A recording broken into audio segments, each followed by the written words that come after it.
Goodbye to buying cheap products from. Other companies declared the president's wife abruptly terminating the contract. This client was significant, and I felt a wave of concern, but then a brilliant idea struck me. Understood. We will never deliver to you again, I replied, confidently signing the contract she had presented. Later, the president's wife returned to our company, her face ashing with shock. I'm Mia, 37 years old, and I managed the company my grandfather founded. It's a stable business with a loyal clientele to staff for this company and its employees. I continually study economics and development. Our main focus is manufacturing precision mechanical equipment. Some employees have been with us since my grandfather's time, possessing knowledge that surpasses mine. I frequently visit the site to learn from them firsthand. My dedication has earned their respect, and despite my age, I have gained their trust. I approach client relationships with earnestness and passion, which has helped to maintain the steady performance of the company my grandfather entrusted to me. However, there's always room for improvement. I need to keep learning to further earn their recognition and ensure the company's continued success. Then a remarkable event unfolded within the company. It began with the arrival of the wife of a crucial client's president. She expressed astonishment, claiming her husband had a long-standing association with our company, yet she had never realized it was under the direction of someone she deemed immature. This full gaze fixed upon me belonged to none other than the president's wife, representing a prominent company that had maintained a contract with us since my grandfather's era. Mrs. Brown disclosed that the day marked annual year-end celebration hosted by her husband. This wasn't just any ordinary gathering, but a grand affair assembling all their business affiliates. It was an event deeply ingrained in their calendar, and this year I had received an invitation and opted to attend, following my grandfather's guidance. As I socialized and exchanged pleasantries with various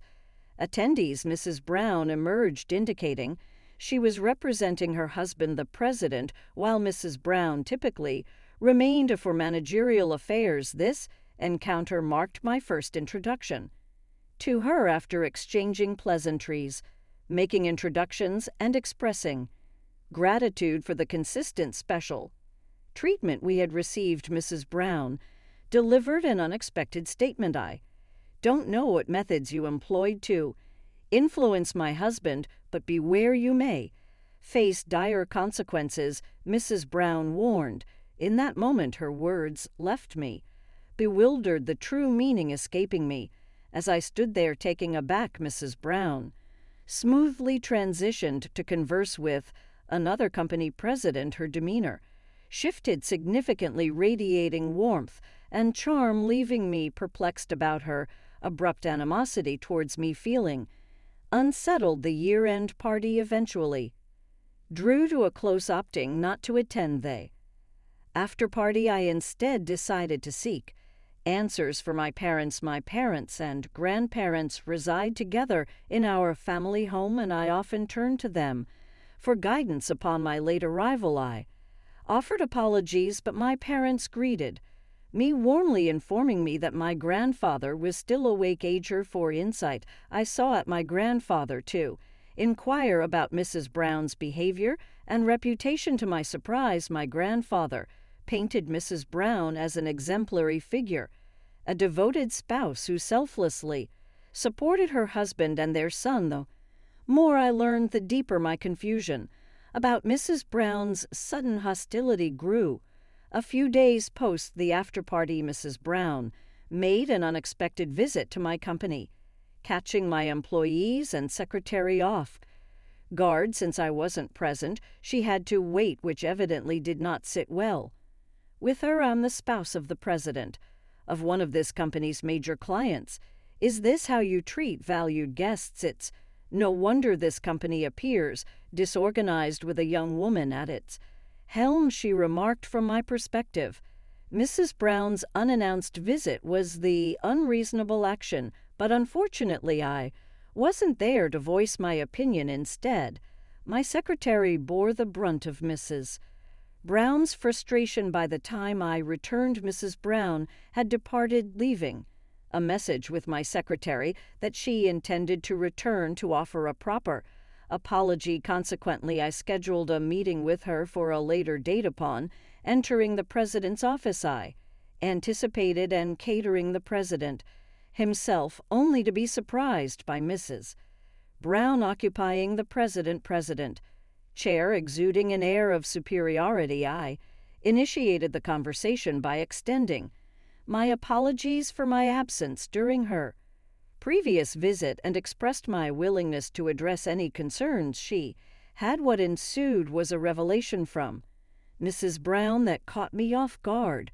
Goodbye to relying on inferior products from other suppliers. For a moment I found myself rendered speechless, likely wearing an expression of profound astonishment. Mrs. Brown's scowl deepened upon seeing my reaction. A business under the management of someone as immature as you cannot be trusted. Moreover, your pricing is exorbitant for the quality you deliver, and terminating our contract to cut costs, she declared. Her accusations felt baseless, prompting a vehement rebuttal from me. Adamantly denied any overcharging and passionately defended the superior quality of our products, emphasizing their long-standing endorsement by the president. However, Mrs. Brown appeared unwilling to entertain my explanations. The conceitedness of someone as immature as you is repulsive, she scoffed. When I inquired whether the president was aware of this decision, Mrs. Brown revealed that she was currently acting as the president, wielding full authority over the company. She explained that the president had been urgently summoned abroad to address issues in their production line, leaving her as the vice president to assume the role of acting president. It was then that I realized the reason behind the president's absence at the year-end party. Tomorrow, I'll bring all the necessary documents to terminate our contract to your company. Make sure you're there. I will tolerate even a second's delay, Mrs. Brown asserted firmly. When I pressed Mrs. Brown for the specific time of her arrival, she begrudgingly disclosed it. Leaving her company that day, I felt as though I was being forcibly shown the door. Their business was piled for us without them. Meeting payroll could become a challenge. Ride by a sense of urgency, I scrambled to devise strategies to prevent the impending contract termination. The following day, Mrs. Brown arrived promptly at my office. She placed the documents on my desk with a stern demeanor, urging me to sign without delay. Please allow me to discuss this with the president, I implored. There's no time for that. Both my husband and I leave busy lives. Unlike your modest operation, we are a major corporation. You should comprehend this. Being a fellow business owner, Mrs. Brown retorted dismissively. I seethed with anger at Mrs. Brown's patronizing tone. Her unilateral decision to terminate the contract was utterly unreasonable. Moreover, considering our long-standing business relationship, one would expect her as a business owner to grasp the magnitude of betrayal inherent in her actions. Yet there was no hint of remorse from Mrs. Brown. Frustrated by her arrogance, I resolved to enact the countermeasure I have pondered throughout the night. As a last resort, I posed the question to Mrs. Brown with genuine concern. Are you absolutely certain about this? Mrs. Brown responded with a derisive laugh, mocking my inquiry. Observing her reaction, I couldn't help but smile. Understood. We will cease all deliveries to your company, I affirmed briefly. Mrs. Brown displayed a flicker of hesitation at my swift acquiescence, but as soon as she witnessed me affixing my signature to the contract, she wore a triumphant smile, evidently satisfied. Thank you. Our business dealings are now officially concluded, she declared with an air of self-satisfaction. Mrs. Brown departed. As she exited, both my secretary and I bowed respectfully, concealing our inner Amusement, I couldn't help but think that she should have scrutinized the documents more carefully once she was out of sight. I promptly composed a concise email to Mrs. Brown's husband, appreciation for all past collaborations. I surmised that this alone would likely suffice for the president to discern the situation. Shortly thereafter, a call was received. At my company, good day, I apologize for the sudden call. I was taken aback by your email. Could you shed some light on the situation? I'd appreciate a discussion, if possible, perhaps in person. To the president's requests, I casually assented. Certainly, that can be arranged. A week later, the president arrived at my office, visibly uneasy. Accompanying him was Mrs. Brown, her expression reflecting evident displeasure. After formal greetings and light conversation, the president wasted no time inquiring about the contents of my email. Guiding him to a comfortable spot, I offered coffee before settling across from him, preparing to relay the tale, anticipating it to be rather lengthy. Before delving into the sequence of events, I explained. Mrs. Brown abruptly terminated our contract, and I felt it appropriate to express gratitude to the president for years of support before bidding farewell. As I candidly voiced my frustration, the president's complexion turned pale and he swiftly extended a heartfelt apology. Mrs. Brown, visibly surprised, accompanied him with sweat gel leaning on his brow. The president apologized earnestly. Mrs. Brown, unsettled by his demeanor, not beside him, her voice sharp as she rebuked him. What are you doing apologizing to this inexperienced girl? Sees this immediately. Disregarding Mrs. Brown's objections, the president compelled her to offer an apology. Then, stealing a glance at his wife, he implored me, please reconsider terminating the contract. Our company depends heavily on yours. Losing your partnership would be a significant blow to us. He continued to apologize profusely. Mrs. Brown, glaring at her husband, directed her dissatisfaction towards me. Even without this small company, our business won't suffer. I've already secured contracts with overseas firms to fill the gap. What's the issue? Maintaining her assertive stance, Mrs.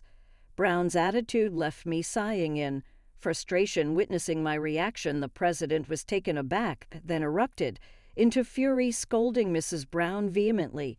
You're clueless. How could you act without considering the consequences? We've maintained a loyal relationship with this company for 40 years. You grasp the significance of that? Mocking the president's sentiment, Mrs. Brown fired back. So what? I'm not sentimental about old ties ending our association with this company will cut costs and enable us to lower our prices, gaining an edge over competitors. It's beneficial. The president's frustration escalated upon hearing Mrs. Brown's retort. Allowing you to act as president was a mistake, he bellowed, his regret palpable as Mrs. Brown smirked triumphantly in response. In the midst of their confrontation, Mrs. Brown's phone interrupted with a persistent ring. I'm occupied at the moment, she snapped irritably into the phone. However, her demeanor swiftly shifted from annoyance to panic and bewilderment. Hold on, what's happening? With a sense of anticipation, I waited until Mrs. Brown concluded the call before inquiring, is everything all right? Mrs. Brown, visibly overwhelmed, began to articulate her distress. The overseas company we relied upon has encountered a 3-week delay, and the products received are of supper quality. Unable to suppress a mocking laugh, I replied, such setbacks are unsurprising. Our precision mechanical equipment possesses unique attributes that other companies simply cannot replicate. What do you mean? She demanded, her tongue edged with curiosity. It's the craftsmanship, I asserted firmly, meeting Mrs. Brown's gaze with unwavering resolve. Though she appeared perplexed, I seized the moment to elucidate the profound significance of our company's refined technology and skilled craftsmanship. I emphasize how our products encompass unique techniques unattainable elsewhere, reliant on the expertise of our master craftsman, as my confidence radiated Mrs. Brown's expression shifted from defiance to frustration and resignation. With a triumphant air, I held my ground, meeting her defeated countenance with a sense of vindication, having been vehemently vocal. Throughout our exchange, Mrs. Brown now seemed rendered speechless, her demeanor subdued. Curious about her motives, I pressed Mrs. Brown for an explanation. With defiant candor, she began to unravel her intentions, revealing a desire to secure her son's future by positioning him as the heir to the company. However, her husband's opposition led her to devise a plan, assuming the role of president temporar, to pave the way for her son's ascension. When an overseas issue emerged, Mrs. Brown saw an opportunity to sever ties with long-standing partners and forge new alliances, with her ultimate goal being to consolidate support for her son's succession. Unfortunately for her, my company stood as an obstacle to her scheme. She had sought alternative suppliers but faced setbacks until now. Mrs. Brown's glare bored into the president, who sighed heavily, clearly exasperated. You truly don't grasp the situation. Our son has no interest in inheriting this company. Mrs. Brown's shock was palpable as the president proceeded to disclose their son's true aspirations. Our son has expressed a passion for agriculture, not business. He set his sights on attending agricultural college, not pursuing economics. That's why I kept it concealed. Considering my brother's interest in assuming management, it can't be. Mrs. Brown murmured, disbelief etched on her face. It is. Take a look at this, the president urged, displaying his mobile phone, a message from their son, rooming with excitement about his acceptance into